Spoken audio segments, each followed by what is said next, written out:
Hello, everybody. Welcome to GM Sports Report, your weekly podcast on all things sports where every play counts. I'm Grant, and I'm here with my co-host Mason as we get ready to cover the latest news, headlines, and upcoming events going on in the sports world. Make sure to like, comment, and subscribe to see all things GM Sports Report. Mason, how are you doing today? I'm doing pretty good, Grant. Trade deadline is today. I'd love the Giants to make a little more moves so far, but still early in the day. How about you? Yeah, I'm doing good as well. I'm interested to see how that transpires. I think that the Dolphins are going to be making some more moves, trading away some more of their players. So I'm interested to see who goes and who stays. But yeah, hmm we'll go ahead and get into this episode, and we'll start like how we do every week, and that's with our hot take of the week. So Mason, what is your hot take for this week? All right, so my hot take is a little different.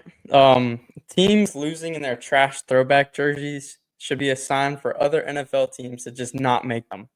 I have a few examples. So last year, 2024 opening week, Giants get blown out in the season opener against the Vikings wearing their trash century reds. Steelers losing in their throwbacks, the ugly yellow ones, in prime time to Green Bay, and then Green Bay this past weekend losing to Panthers in their throwbacks. I'm not a big fan of those. So some throwbacks are really cool. If you want to see some good ones, Buccaneers do a great job. Vikings, Seahawks, Patriots have really good ones too. So The and if you Dolphins. notice, yeah, they're just not as much, not as different as they're like from their That's regular. a, that's your hot take right there. That's your hot take of the week I right don't, there. I don't know. I mean, I feel like they have good ones, but like there are such better ones in my opinion. Um, and that they win in them and they look cool doing it. So look good, feel good, and yeah, that's my hot take. Okay. My hot take of the week. It's not really a hot take, honestly. I think everyone's expecting this now. But I think John Morant's going to end up on a new basketball team at some point in this season. After their game last night, he was being interviewed, and he literally pulled a card right out of Jimmy Butler's playbook. And they asked him if he has any joy right now, and he said no. They asked him, how he can get his joy back, so to speak, and he said, "We'll see." And this is also coming off a game where he was suspended for making comments about the coaching staff not, utilizing him essentially. So it's not looking good for Grizzlies fans out there that like John Moran. I don't think it's going too well. I think he's going to be gone soon. I don't know where he's going to go or anything like that, but I think it's safe to say that he wants out of there. I agree. All right. Next thing we're going to do is go into our underdog of the week. So, Mason, I'll let you go ahead and begin with that. Who's your underdog?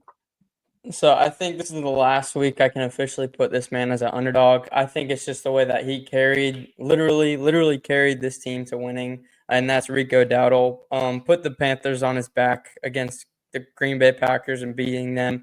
25 carries for 130 yards and 2 touchdowns. Bryce Young only had 11 completions in 20 attempts, 102 passing yards and a pick. And then Chuba Hubbard, I really expected them to, split carries rather just.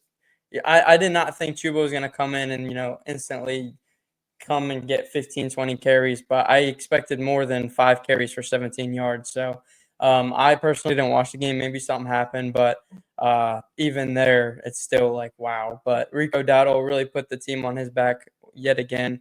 And I think he's a big factor in why the Panthers have a winning record right now. Yeah, 100%. I think it's safe to say that he is the running back one moving forward in that running back room.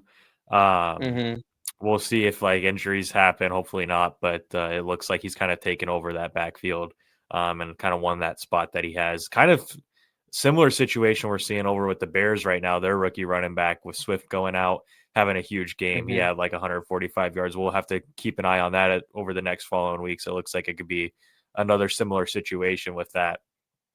Yep. For my underdog of the week, I have to go baseball related. The season's now over, and I have to shout out one of the people on the losing end that just had a fantastic postseason, and that is Ernie Clement. This dude had one of the best postseasons you'll see. He batted 411 with 30 hits, 9 RBIs, 13 runs scored in only 18 games, and he passed Randy Arosarena's hit record for most hits in a playoff run. So Just an absolutely crazy playoff run for your first ever playoffs too. That was his first Mhm. postseason. So just a fantastic job by him, and it deserves to be recognized. So my underdog is Ernie Clement. Yeah, that's a good one.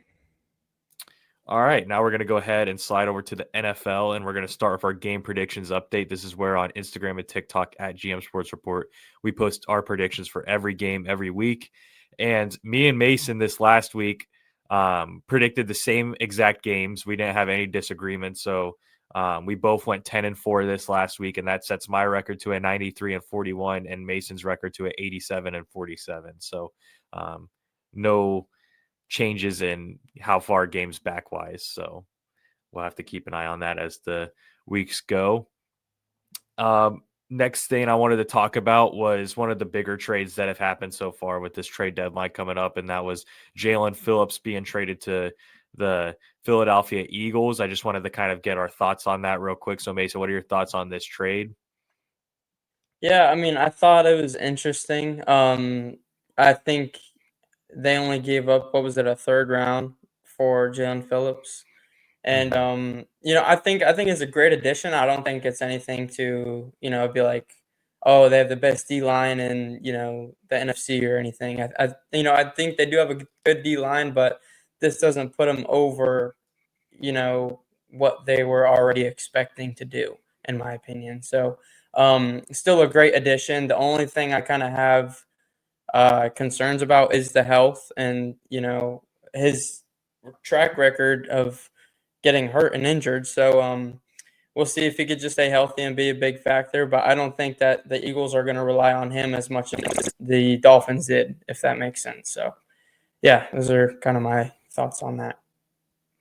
Yeah, as a Dolphins fan, Jalen Phillips was one of my favorite players on this team, so I'm gonna miss him. But I am Hmm. happy that he gets to go play for a team that has a chance to win something because he deserves that at the very least after everything that he's battled through and then dealing with the Yeah. issues of this team as a whole.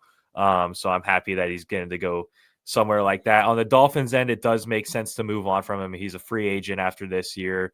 We're obviously not winning anything this year. He has had Hmm. injury history in the past, so it did make sense to move on from him and get you get a third round pick. That's cool or whatever. But I think it's kind of a win-win as far as what both teams are trying to accomplish here. The one thing I'll say about the Eagles side of this, Jalen Phillips' best season as a Dolphin, the one where he really looked like a really top end edge rusher. Vic Fangio was the defensive coordinator for the Dolphins, so he's going to be reunited with him, and he was already talking about how excited he was to be reunited with him. So we'll see what that does, and if he can stay healthy, he's a solid player, like you said. But I don't think like you said also he's going to be Hmm. used as much as he was with the Dolphins. I think it's just a really solid depth piece to add to that team. So yeah, that's kind of my thoughts on that. Absolutely. If there's any other trades that go on during this episode, we might quickly Oh, yeah, I'll stop let you and know. break it Yeah. down. Mason's on notification watch right now. Hmm. Um, So yeah, we'll keep an eye out for that. And then the next thing I want to talk about, unfortunately, another big injury has happened. Jaden Daniels with a nasty elbow injury. He's now out for the season. And Mason, what are your thoughts on this injury? What are your thoughts on all these injuries? We saw the 49ers player that tore his ACL. So it's just terrible this season, I feel like. Oh, I'd like to say that Seahawks Washington game, it was 28-0 at halftime. Sam Darnold had 4 touchdowns. At the time Jane Daniels got hurt, they were losing by 31, I think it was. So it's just it's like a Aiden Hutchinson thing last year. It's already the game's done. There's no point in keeping them in, trying to make something happen that is most likely not going to happen. So, especially for a regular season game at that. And Jane Daniels is already kind of dealing with a different injury. I can't exactly remember what it Mhm. was. Um, so for him to just come out of that and play, I think it was his first game back from injury, if not a Mhm. second, and then go through something like this, which could ultimately end up changing his whole play style as far as I think it was his throwing arm too, his right arm. Mhm. So his season's done. He's got to go through all this rehab, and it's just a very bad look for, um, the coaching staff and everyone involved. And then the 49er, I can't exactly remember his name, that also tore his ACL, was on MetLife turf. So I don't know how many more injuries and season ending, things have to happen for them to finally say, all right, this is bad. How bad is it going to get for them to finally say it's done? Um, it's just frustrating and annoying to have to see it seems like every week, every other week, something happens. Yeah. So those are kind of my thoughts. Yeah, I agree 100%. As far as the Jaden Daniels situation, there's just no reason why he needs to be out in that game. You could have easily avoided that. Um, those are the most frustrating injuries to see when like a game's decided, like you said, of Aiden Hutchinson last year. I remember a season ago there was a Dolphins game and Bradley Chubb got hurt when he didn't need to get hurt. So it's just Hmm. those are the worst ones to see. Um, as far as Jaden Daniels go, I hope he's able to recover fast and get back to where he was because like you said, on that throwing arm, that can change a lot of things for him in his future. We don't know. Hmm. I know I saw fans comparing him to being the next Robert Griffin III. I'm really hoping that's not the case, but um, that coach just had no business putting him out there. I mean, like you said, he was already dealing with another injury. He's been banged up a few times this season, so just don't Yeah. take the risk. It's your franchise quarterback, and this Yes, Washington team in exactly. general now has been bit by the injury bug really bad. I mean, we know they lost Eckler for all season. Lattimore has now suffered a season-ending injury. Debo Samuel got a little banged up. Terry McLaurin's been placed on like week to week. So, Just out. um, Yeah. yeah, so we'll see what goes on with Washington. But man, that's a big loss that felt unnecessary. So it's just unfortunate to Absolutely. see. Yep. All right. Now we're going to go ahead and slide over to our three takeaways for this previous week. So, Mason, I'll let you go ahead and give your three takeaways. All right, so I kind of just have two big ones I want to get into rather than three. So the first one is the Chicago in Cincinnati was potentially game of the year. Bengals were down, I think it was two touchdowns, 41-27 with 2 minutes left. Score two touchdowns to go up 42-41, 25 seconds left. Caleb Williams finds Bears rookie tight end Colson Loveland for a 58-yard touchdown. And 17 seconds left. Flacco tries a Hail Mary, didn't even come close. I think he only got to like the 20, 15-yard line. Got picked off. Bears win 47-42. Joe Flacco threw for 470 yards, four touchdowns, threw two interceptions. And T. Higgins had 121 yards, two touchdowns. He had a phenomenal game. Jamar Chase, 111. And Caleb Williams had 280 yards, three touchdowns. And rookie running back, like you mentioned earlier, Kyle Monangai, 176 rushing yards. I think it was 26 attempts. So he had a fantastic game as well. It's just, I'd like to mention, I've been against this Bengals team management defense for as long as we've been on this podcast. I've seen a loss like this time and time again with my team, the Giants. But for something like this to happen where you get two touchdowns in a minute to win the game potentially off of a miracle touchdown. You just need one tackle. He bounces off a defender, and that's game pretty much. So I can't imagine how frustrating it's be. I saw Chase Brown say like, just get a effing stop. He was very Mhm. frustrated, and Jamar Chase, you can see, was very frustrated. So I don't know how many losses or examples your defense has to make for them to make some changes. My second takeaway is Jaguars win in overtime in Vegas, 30-29. Very slow game to start the game. Other than Cam Little drilling a new all-time record field goal, 68 yards to go into the half. Insane. We saw him drill a 70-yarder in preseason. Obviously, it didn't count for the record books, but that kind of showed that this guy's got it. So, score was 6-9 going into the fourth, and then Brock Bowers woke up. Bowers in his first game back from injury had 127 yards and three touchdowns, so he was phenomenal. Geno Smith had 284 yards, four touchdowns, and an interception, and then Lawrence ran in two touchdowns and 220 yards passing and a pick. So it was crazy. At the end of that overtime, the Jaguars got the touchdown. They had a very long drive, and then Raiders had another very long drive, and there was like 10 seconds left. They scored the touchdown. Pete Carroll decides to go for two. They don't get it, and that's game. So I like the aggressiveness. I think they only have 2 wins on the season, so it's not going to change their season. But it was a very fun game to watch. So those are my takeaways. Yeah, I like it. I agree with those. I even have my first takeaway kind of piggybacks right off of yours. I think Brock Bowers showed that when he's healthy, he's the best tight end in football, and it's not even close. I mean, he Absolutely, just completely took over absolutely. that game. 12 receptions, 127 yards, 3 touchdowns, like you said. That's just a fantastic performance in your first week back. So, yeah, Brock Bowers is him. My Yes. second takeaway, this might be a little bit of a hot take, but I think the Broncos are legit Super Bowl contenders. Now 7-2 after defeating the Houston Texans. They just look like they have a really well balanced team, solid defense, as we all know. And then Bo Nix has been fantastic as of late. You got decent receivers in Cortland Sutton and that Trey Franklin, who's having a few breakout games. And then you have a decent running back room with J.K. Dobbins and R.J. Harvey. And now we know with Dobbins' Hmm. injury history, that can get shaky. But it looks like they have a nice balanced backfield there to avoid maybe a potential injury there. So I really like what I've seen from the Broncos. They now improved the 7-2 record. So I think that they deserve some recognition. And then my third and final takeaway is that Lamar Jackson is back, and I do believe that he can lead the Ravens to the playoffs. He looked really good against the Dolphins. Now, granted, it was the Dolphins, but 4 touchdowns. He looked like he didn't miss a step. So, yeah, that's my third takeaway. Yeah, I'd like to.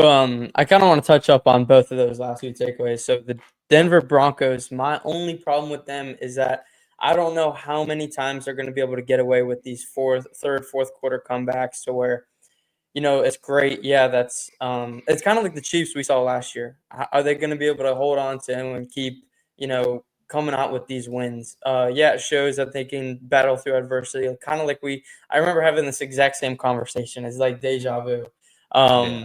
But yes, I do think that they're a great team. I would like to see them play like, one of the Bills or I'd say yeah, like even the Ravens, kind of like a team like that, they kind of see where they really stand. But I do think that they can make a pretty deep playoff run, in my opinion. And then the Ravens, if anyone can lead them out of that 2-5 hole, I think it is Lamar Jackson. And like you said, it was the Dolphins, but I think we literally saw them do it last season, if not another season before, to where they were in a hole like this, and they come back and make the playoffs and do well in the playoffs. Obviously, they haven't made the Super Bowl or the championship in a little bit, but yeah, it'll be very interesting and fun to watch because it is a very weak AFC North right now, other than the Steelers. So I think they have a serious chance. All right, and then I have one more thing because I was surprised that this wasn't on either of our takeaways. I have a question that's kind of surfacing around right now. The Colts obviously lost to the Steelers, which was a big headline. Do you think that this is kind of the end of the Colts' legacy run, or do you think that it was just like a bad game against a good defense? What are your thoughts on this? Because I know earlier in the I can season that you thought yeah. that they were going to be like the Saints overall, so I was interested to hear what you thought. So, I really wanted to bring this up. I completely forgot. I'm happy that you mentioned it. I was watching that game and seeing the look on Daniel Jones' face. I've seen that face 1 million times before on the New York Giants. Granted, he has had the best season of his career without a doubt, but I don't know if that kind of flipped the switch to where he's like, "Oh, New York Giants quarterback again, Daniel Jones."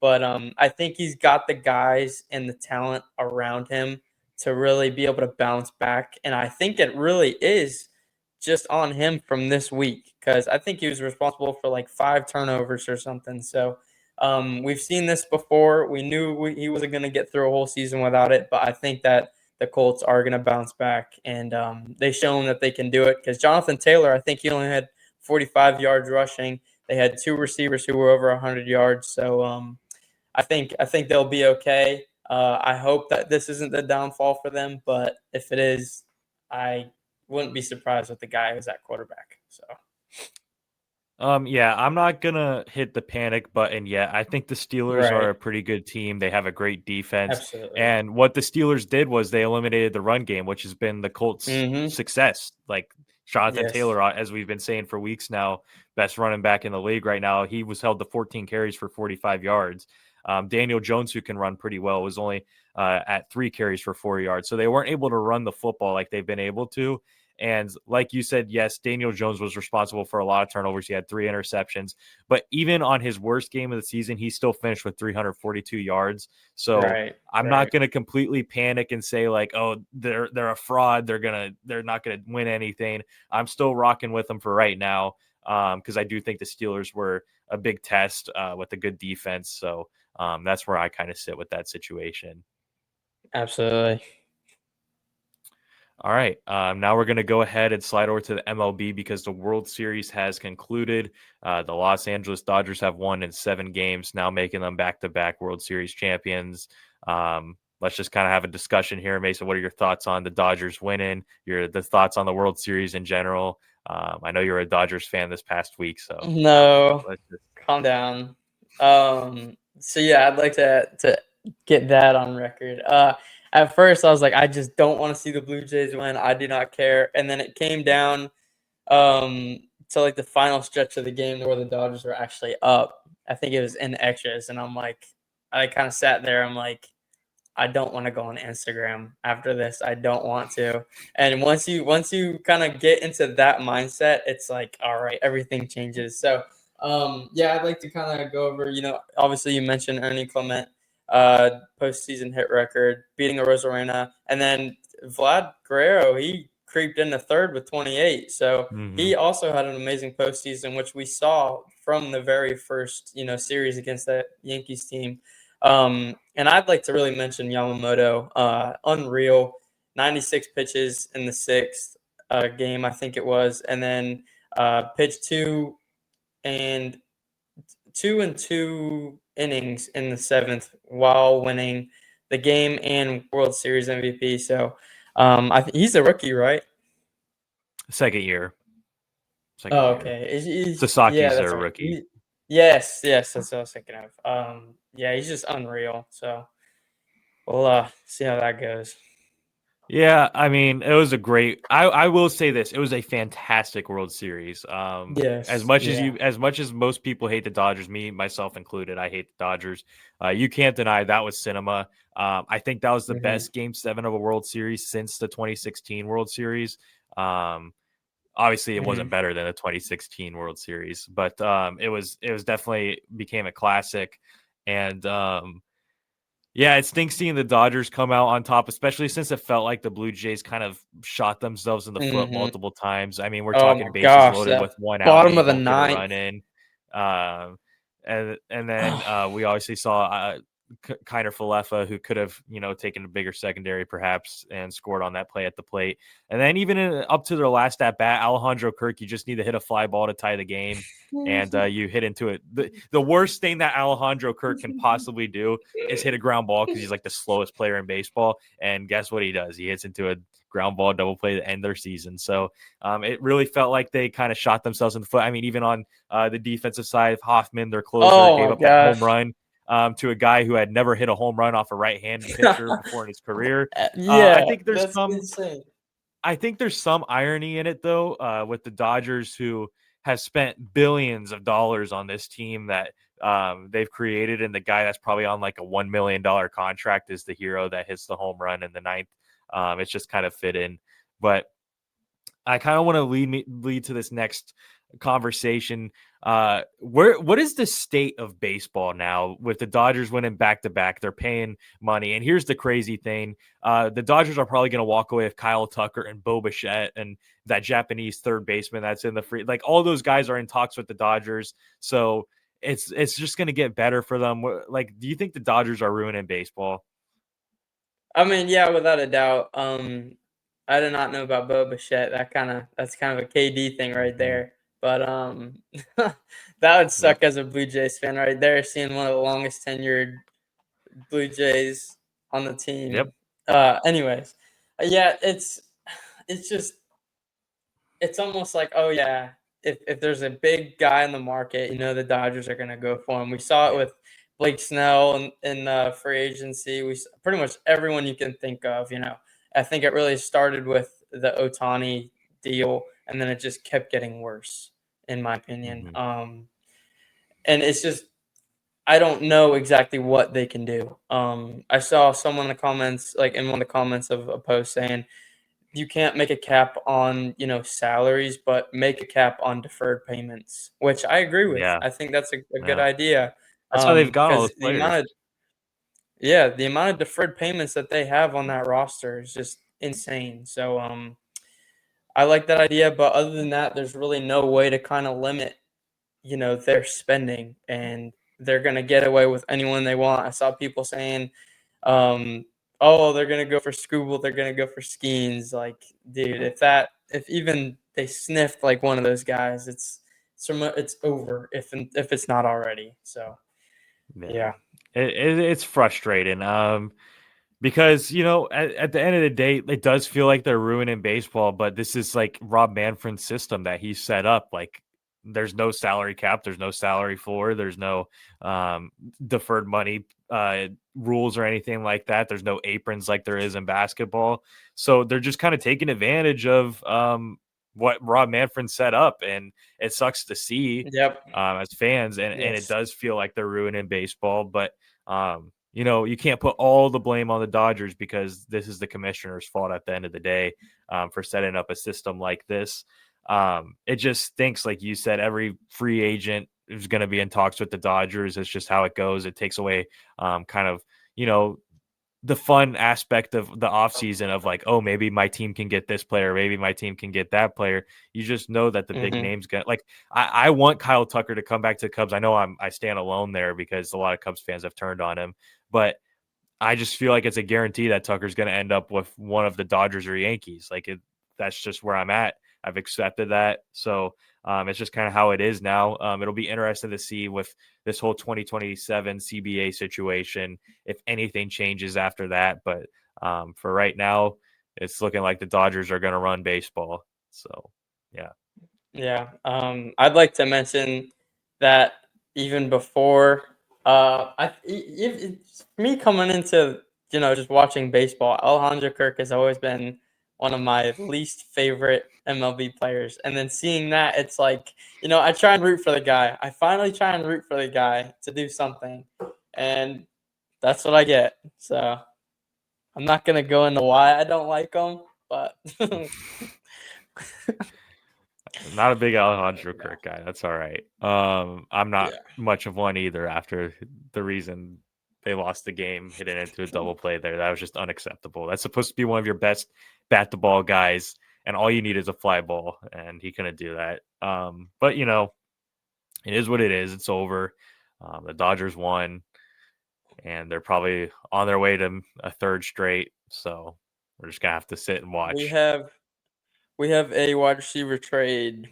Um, Jacoby Myers have traded, or Raiders have traded Jacoby Myers to the Jacksonville Jaguars for, I think it's a sixth. So they get another wide Interesting. receiver and Jacoby Myers. The Steelers were Yeah. also interested, but yeah, Yeah, I know Jacoby Myers was a guy that had requested a trade at the beginning of the season, and that didn't end up happening. So it's no surprise that he ends up getting traded now. I am kind of confused. Jaguars, I mean, I guess Travis Hunter's now on the IR, but they have yeah. I forget his name, the other guy that's been Um, doing pretty well. Washington, I think, maybe. Is it Parker yeah, Washington? I Washington. don't know. Yeah, yeah. So I don't know if fit wise it's the best fit for Myers, but he gets out of. He's a free agent after this year, so Yeah, so yeah. he's likely not gonna stay I think I would if have they preferred seeing decide him to. go to the Steelers personally. Yeah. Well, I think they just signed Marquez Valdez Scantling, Oh, okay. All right. so Interesting he's been trade. around. Yeah, for sure. Um, all right. Now we're gonna go ahead and slide over to the NBA. It's kind of back into the swing of things now where we can name our player of the weeks and team of the weeks. So we're gonna do just that. Mason, who is your NBA player of the week? I had one originally, and then I looked at another, like, other stats, and I picked two. So my first is Tyrese Maxey, 33.5 points per game, 5 rebounds per game, and 9.8 assists per game. 76ers are 5-1 on the season, and they're just looking great. And I think my main player of the week is Giannis. 34 points per game, 13.3 rebounds per game, 7 assists per game, and then he's shooting 68% from the field. It's just absolutely balling, and I will go and say that they are my team of the week, the Bucks. 5-2 to start the season. After personally think they'd have a big step back, like the Pacers. That's exactly kind of how I said that they were going to be, but I thought the Bucks were going to not be as well, so they are my team of the week as well. Nice. I like it. I agree with those. As you know, I picked Giannis to be MVP this year, and it's looking like he's the front runner right now. So I Yeah, like seeing that. And then for my player of the week, I'm going with a player that won't be talked about by media because of the team he's on, but he's off to a fantastic start this season. And that is the Utah Jazz second-year guard, Keontae George, who has now averaged in his last 5 games 25.6 points per game, 7.6 assists, and 4.4 rebounds. Just playing some fantastic basketball. Granted, he's on the Utah Jazz, like I said, so it's not like it's contributing to winning, but the media is not going to talk about it. So I feel like he deserves to be shouted nope. out because he's having a great start to his second NBA season of his career. And, I wanted to shout him out. Now, my team of the week, as great as the Thunder have been 7-0, that deserves recognition. They definitely are like the overall team of the week, but Absolutely. it's hard to not go with the Chicago Bulls. 5 Yeah. and 1. They had started out 5-0. Just I don't think anyone expected. I don't even think the Bulls expected them to start out the season this well. It's been crazy to see transpire. I mean, this is without Kobe White, also, who's a big person on that team that does a lot for them. Josh Giddy's Giddey has been been balling. fantastic. Yeah, Giddey. Look, I think I said this last year when that whole Caruso for Giddey trade happened, and everyone was acting like it was like a crazy trade that they should have never given up Caruso. But you look at like Giddey had that like star potential. I mean, he was like, I think 19, 20 years old at the time when they traded for him, and he showed flashes on a crowded OKC team that he could be like Yeah, a all-star very. caliber player. And Caruso's always been just a really solid role player. So I was always like questioning why so many people thought that the Bulls got fleeced in that trade. But now I bet they all take back what they said because this guy is an all-star and he's a triple-double threat every single night.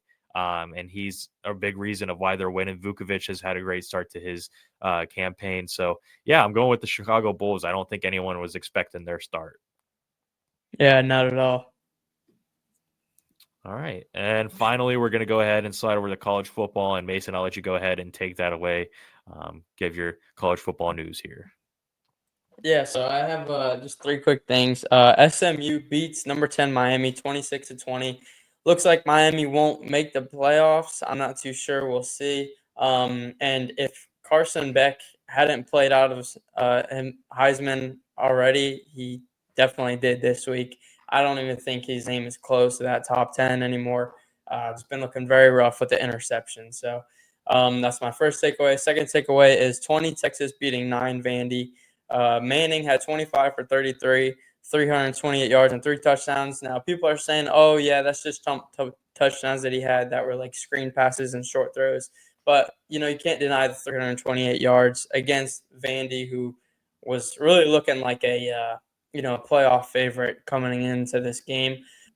Pavia was 27 for 38, 365 yards and 3 touchdowns. And then tight end Eli Stowers for Vandy went 7 receptions, 146 yards and 2 touchdowns. So he was balling. And then the big one that I want to talk about was the Florida Georgia game. 5 Georgia beats Florida off of one of the most controversial calls of the season. 3rd and 8, 3 minutes left. Lagway underthrows a wide open Sturdivant that was ruled incomplete and would have flipped the field, only for replay to, in my opinion, clearly show from the back angle of the catch that it was a catch. Gators go for it on fourth, don't get it. Georgia gets the ball and runs the clock out. It would have been a field flipper, like I mentioned. Grant, I know you saw the catch or saw the incompletion. What were your thoughts on that? I thought it was a catch. At first, I was watching it and I couldn't really see a clear angle. I saw like my original thought was, oh, whatever they called it should stand. But then I saw Yeah. that angle on the side of his arm with the compression sleeve. You can The clearly left. see that he corralled Yep. it with his forearm and brought it in. So I think it should have been a catch. Yeah, that's my thoughts on it. I mean, I completely agree. I was watching the game, and it's like, you see it. The ball hit his forearm here and went sideways, and he caught it in like this. So, everyone's like, "Oh, the ball went through his arms." You would have completely saw the ball be like stood up like this in his arms if he caught it like that. There's no way the ball can go down, bounce back up, and get over the forearm. So, I think that the Gators did get robbed, but it's not like it changes the season. I kind of mentioned that to you during the game, and you kind of go through the comments of seeing everything, and they're like, "Oh, it's clearly not a catch," and it's like, "All right, let me not rage bait myself reading these comments and stuff." So, yeah, it was just very controversial. Definitely changed the game, but doesn't change the season. So, yeah, those are my takeaways.